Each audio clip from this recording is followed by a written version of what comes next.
Conosco na linha o secretário de Educação do município de Urandi, né? O nosso amigo Edson, e ele que é o nosso convidado de hoje aqui na Tribuna do Povo, né? Para conversar um pouco sobre a educação de Urandi e a educação como um todo, né? Principalmente nesse momento aí difícil para todos os setores e também para a educação. Secretário Edson, boa tarde. Uma satisfação tê-lo conosco aqui na Tribuna do Povo. Boa tarde, Tony. Boa tarde aos ouvintes da Alvorada, da Tribuna do Povo. Pois não, pode Bom, fazer as Edson, suas intervenções aí, as questões que a gente faz o possível aqui para informar essas questões relacionadas à educação nesse momento que realmente tem afetado bastante, né, Tony? muito bem. A primeira pergunta que eu ia fazer é seu colega Gilson, porque você não está vendo a É gente. Gilson? Eu estou sem a imagem. Daqui a pouquinho, tá sem a imagem, daqui a pouquinho eu tenho a minha também. Mas eu vou pedir você, Edson, para deixar mais baixo um pouquinho só o retorno, que o áudio fica melhor ainda, viu? Tá bom? Tá bom. Muito bem, Edson. A gente gostaria inicialmente de saber, né? Primeiro que a gente sabe que é uma nova gestão, onde inclusive já tivemos oportunidade de conversar com o prefeito Arley, e naturalmente ele, inclusive, como também educador, como pessoa ligada à educação, é uma das suas prioridades, e mudar também o paradigma da educação aí em Urandi, como outras mudanças que estão sendo feitas. Agora, como eu disse, a educação naturalmente, além desse desafio da mudança, né, no paradigma da educação aí no Urandi, tem o desafio de fazer educação nesses tempos de pandemia. Então, como é que tem sido, né, esses primeiros meses de gestão, o processo educacional aí em Urandi? Como eu disse, com esses dois aspectos, mudar o paradigma da educação no município e fazer educação com pandemia. Olha, Gilson, tem sido um desafio muito grande, né? Por natureza, esse momento já é desafiante mesmo em todos os setores, em todas as áreas, mas a educação tem sido afetada de forma tão abrupta e tão rápido, a gente não sabia, não tinha ideia, né, da dimensão que isso ia tomar. E o ano passado nós tivemos 10 meses sem sequer um dia de aula aqui em Urandi. O ano letivo do ano 2020 iniciou em fevereiro e em março houve a paralisação, né? E em janeiro deste ano, com a nova gestão, a gente identificou logo, não poderia adiar mais o retorno às atividades escolares. Uhum. Seria penalizar mais ainda a população já um período também para a gente compreender, né? Teve um prazo e um período para a gente entender como é que era a pandemia, que não ia acabar naquele momento. Em janeiro, inclusive, ela até ampliou, as medidas restritivas aumentaram, né? Os casos aumentaram este ano, inclusive aqui em Urandi. E foi um desafio muito grande, mas também tem nos surpreendido positivamente, que a gente sabia que ia ser desafiante, que ia ser complexo mesmo, mas a categoria docente, as famílias, abraçou a causa e acreditou, né, no projeto da gente, que é inovador porque isso nunca aconteceu e também é emergente, né? Medidas emergentes aí, as aulas remotas, pela primeira vez fazendo isto, imaginava que seria até mais problemático, né? A gente tem um quadro de servidores, de professores, não tão jovem no município, né? As novas tecnologias estão aí já há um bom tempo, mas na educação ela não tem sido tão aprimorada, tão aproveitada, na verdade, como em outros setores. A educação ainda está um pouco, né, nesse aspecto e estava um pouco atrasada, né? Então, devido a este momento, esse contexto, né, foi talvez uma das formas de aliar mesmo, de entender que a tecnologia é uma grande aliada e não teve outro recurso. Então, as aulas remotas estão aí e tem atendido razoavelmente bem, né, dentro daquilo que a gente esperava, assim, talvez até melhor ainda. Acesso, né, acesso muito bom, a gente imaginava, A gente não imaginava que teríamos 90% de acesso, por exemplo, à população, onde um município que tem a maior parte da população rural. Isso, a pergunta é Tony Santana agora, Edson. A pergunta Oi, é Tony. em cima disso. A grande curiosidade, até o convite que fizemos a você para estar conversando hoje, é a informação que já temos da boa experiência que vocês estão tendo da aula remota no campo, que o campo é tido como um lugar de mais difícil acesso à internet. Mas pelas informações que temos, o Urandi tem conseguido reverter essa situação. E como vocês estão fazendo isso? Olha, Urandi está entre os 20% da população do país, em que a maior parte da população é rural, né? Tem tido um processo de urbanização muito grande nos últimos tempos, mas Urandi ainda está na contramão nesse caso aí. O que eu não vejo como um ponto negativo, não. Então, eu atribuo, não há assim, dados estatísticos, mas eu acho que o fato de o meio rural ter tanto acesso à internet, a internet chegou lá, é porque o sinal, né, das operadoras de telefonia aí não chegou no meio rural aqui em Urandi. Está concentrado na zona urbana. Isso fez com que a população hoje não fica mais, né, sem se comunicar. Então, tem aí as redes sociais, o WhatsApp se espalhou para todo lado, né? E eu creio que, devido a essa necessidade de buscar a comunicação, as pessoas tomaram essa iniciativa. Não imaginava que a cobertura era tão grande, mas quase 100% das residências rurais hoje, né? Estou para dizer para você que em torno de 80% a 90% das residências tem hoje internet no município, da zona rural, inclusive. Mesmo assim, há situações em que os alunos não acessam, né, os meios tecnológicos por esse motivo. Não só no meio rural, mas também na zona urbana. E, além dessa questão tecnológica, a zona rural, o meio rural tem lá suas particularidades que exigem um trato diferente também na questão educacional, né? Mas, de qualquer modo, independente se é rural ou urbano, o acesso à internet é muito bom.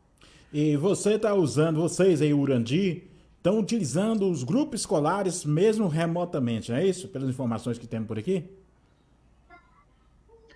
Sim, a gente adotou aqui, vamos fazer assim um panorama geral. Na primeira semana de janeiro, nós alteramos, né, a internet, por exemplo, ela tinha outro fornecedor, que houve a mudança de gestão e tudo mais, teve que aparelhar todos a rede municipal. Na segunda semana, a gente contratou uma plataforma de aprendizagem, que no caso nosso aqui é o Sistema de Gestão Escolar Bravo, e também nós temos a licença do aplicativo Google Meet. Esses dois meios tecnológicos aí, o aplicativo e essa plataforma digital, faz com que as aulas remotas cheguem até as residências, né? As casas dos alunos aí, cada um deles. O professor em casa, em algum momento na escola também, e os alunos em casa. Nas situações em que não há possibilidade de ter acesso a essas tecnologias, a gente tem também o material impresso. E na segunda semana a gente fez a capacitação com os professores, toda a equipe técnica, pedagógica, ali se debruçou mesmo na causa e foi um trabalho bem intenso. Em 15 dias já tinha inserido todos os alunos vinculados a cada área, série, seus respectivos professores.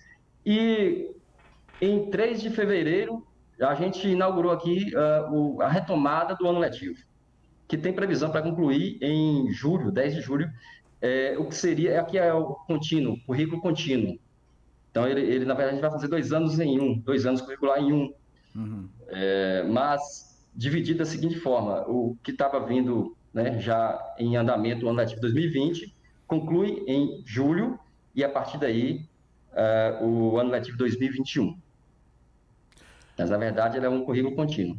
Correto. Os alunos dessa, sim. Certo. Secretário, nós estamos vendo aí uma discussão a nível nacional, a nível estadual, e são dois aspectos, né? Primeiro, os profissionais de educação, professores, coordenadores, etc., pessoal ligado à educação, reivindicando a vacinação e está se avançando aos poucos dessa questão da vacinação, e onde se discute também o retorno presencial das aulas, né? Como em Salvador, por exemplo, ainda está em discussão, mas já está tendo retorno em algumas cidades.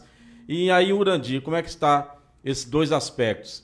Já está vacinando os profissionais da educação? Tem previsão? E se você também, como secretário, já está discutindo com o gestor, com a comunidade educacional, alguma expectativa do retorno presencial? Bom, nós temos um planejamento para as aulas remotas ao longo do ano. Então, até dezembro está garantido aí o ensino dessa forma.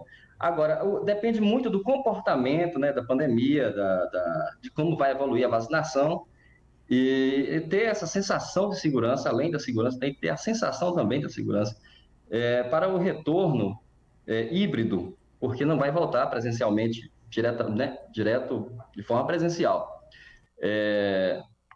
Mas, pensando nesta possibilidade dos casos evoluírem, né, positivamente, diminuírem aí, e a vacina avançar, a gente, ao longo do segundo semestre, voltar de forma híbrida. Então, eu creio que, assim como a gente, no início, elaborou um plano de trabalho remoto, para a oferta do ensino remoto, nós vamos, desde já estamos estudando já, um plano de trabalho desse modelo híbrido, que eu creio que vai dar, a partir de agora, vai ser sempre assim. O ensino presencial, como era antes, não vai mais, bem possivelmente, acontecer. O híbrido vai entrar para ficar. A perspectiva é essa. Mesmo depois da pandemia? Sim, eu creio que sim. Porque não é um sistema novo. É novo para nós aqui, mas ele já existe, né? Tem toda uma técnica, uma metodologia apropriada, não é uma invenção da pandemia. Uhum. Só a última, Gilson. Uhum. A última pergunta me surgiu agora. Aquelas pessoas, mesmo pouca que você citou, que não têm acesso à internet e as atividades estão sendo impressas, que serve até de exemplo para os outros municípios que estão nos acompanhando agora, incluindo o nosso município, Guanambi. Como vocês estão fazendo, Edson? Veja só, nós temos esses recursos digitais e para quem tem acesso. Só voltando um pouquinho, eu vou responder esse ponto aí que você disse, Gilson. Gilson não, quem falou foi Tony, né? Uhum. Pois bem, é um trabalho bem alinhado com a equipe pedagógica, a equipe técnica, pedagógica.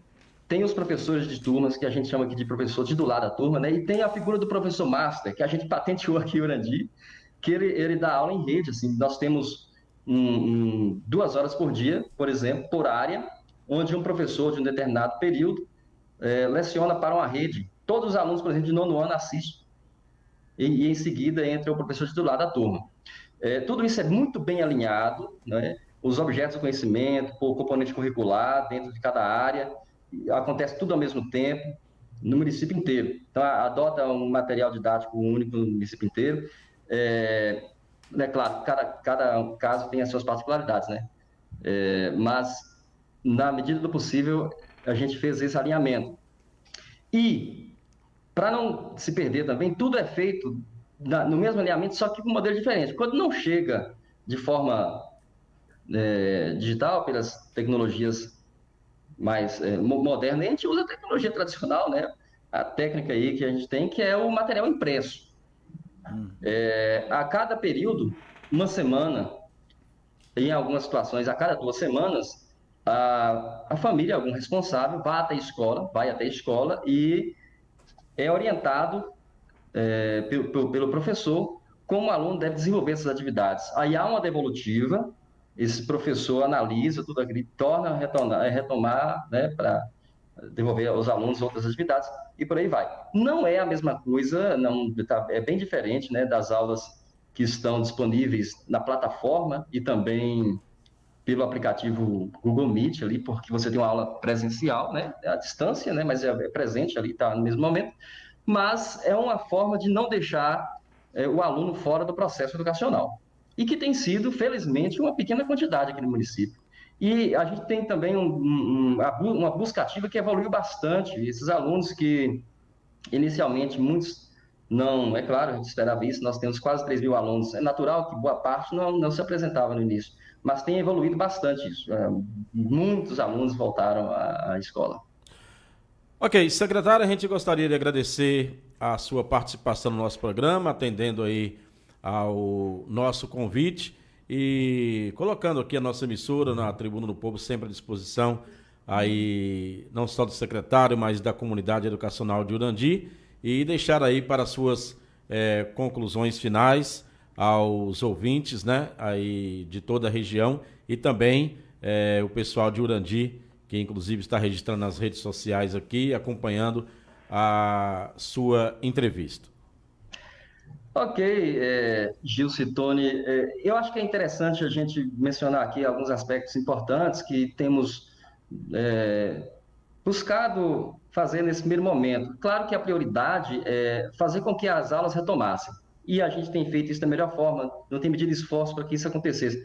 Mas nós contratamos também um serviço aqui do Espaço Cuidar, composto por psicanalista, psicólogo, psicopedagogos, assistente social, para atuar na triagem diagnóstica dos alunos com transtornos de aprendizagem e também na identificação de crianças com altas habilidades e superdotação. Já era uma intenção nossa de fazer isso há algum tempo, né?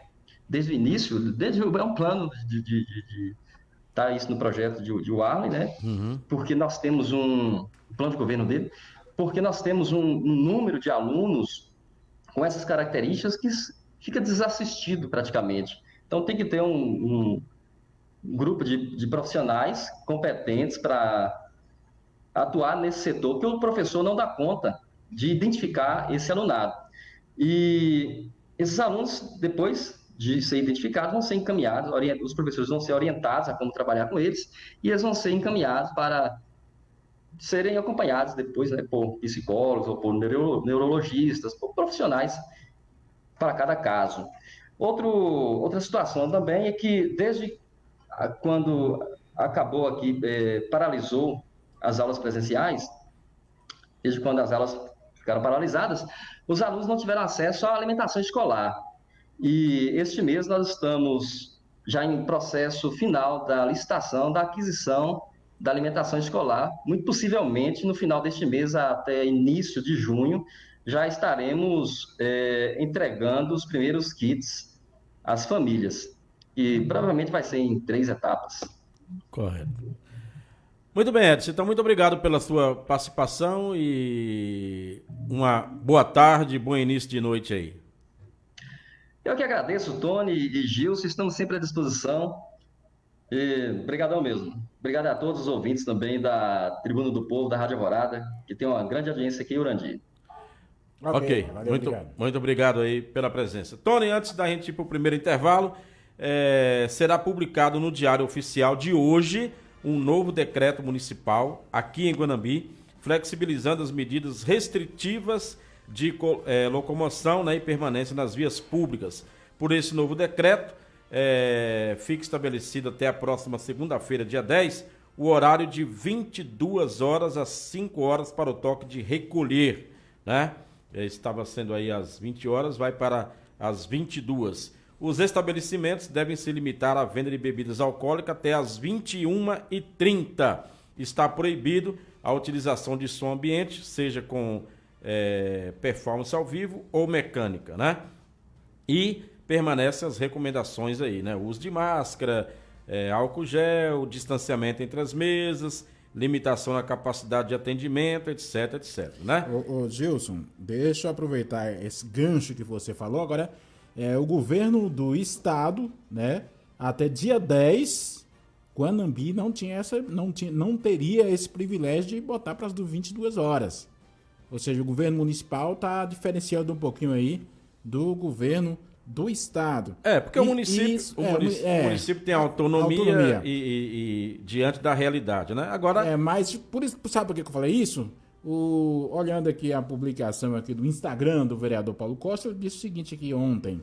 A Superintendência de Vigilância e Proteção à Saúde da CESAB emitiu um comunicado de alerta nessa última terça-feira, recomendando não viajar para 32 cidades baianas, nas quais foram detectadas variantes de Manaus e também do Reino Unido da Covid-19. Entre essas 32 cidades, Guanambi está entre elas. Eu